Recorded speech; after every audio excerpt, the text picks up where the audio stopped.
Here we are answering some of your questions again.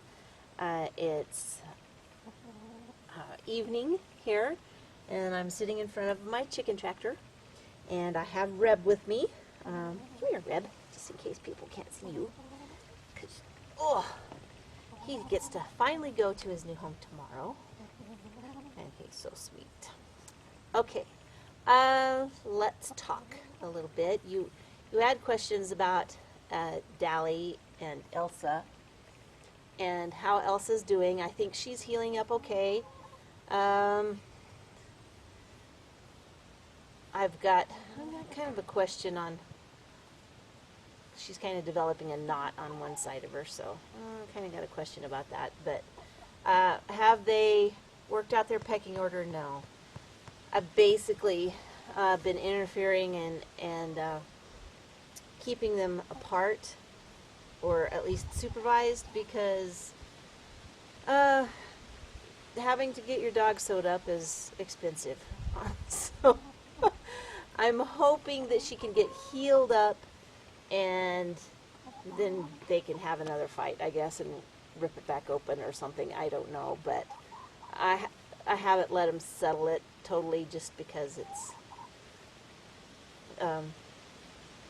with no hair, she's just getting ripped open, and anyway, so I know it'll happen, but I'm trying to prevent it at this point in time.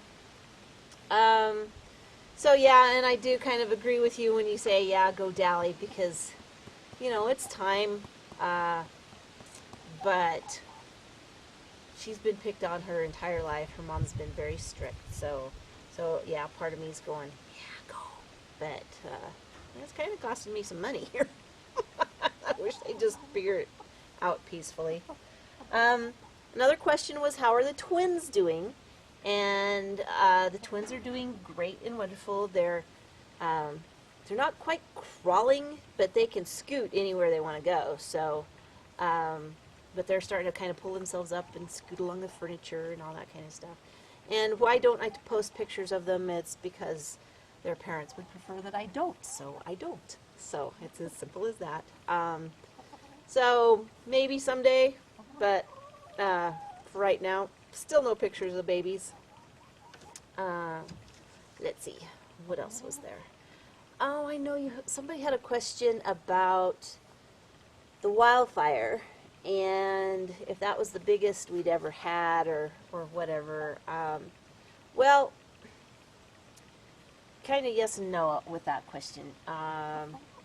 We had, in 1996, we had horrible wildfires, and we had one out here this direction in our BLM allotment, and it went through various allotments out there, and it covered 15,000 acres, and but it wasn't our personal deeded private property out there. It's the administered by the Bureau of Land Management, so it's government land, but we have the grazing lease on it.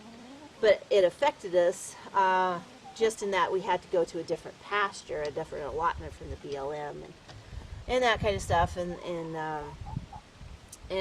yeah, the guys were out fighting it and stuff, and that was scary. That was a scary, scary fire.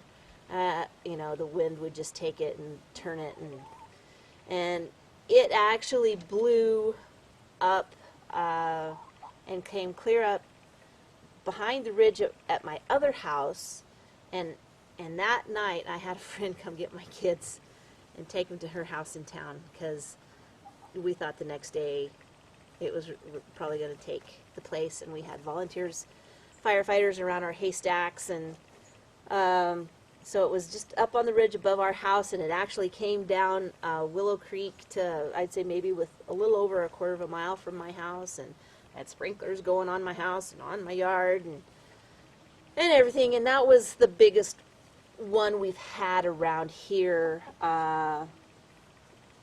But this one, even though it was smaller, it impacted us more, because there's only certain times of the year we can be out there on the BLM, and then we have to move, and so this one's had a lot more impact. And that was 96. Here, don't jump. I will let you down. No, come here. Just right for my camera case, you little turkey.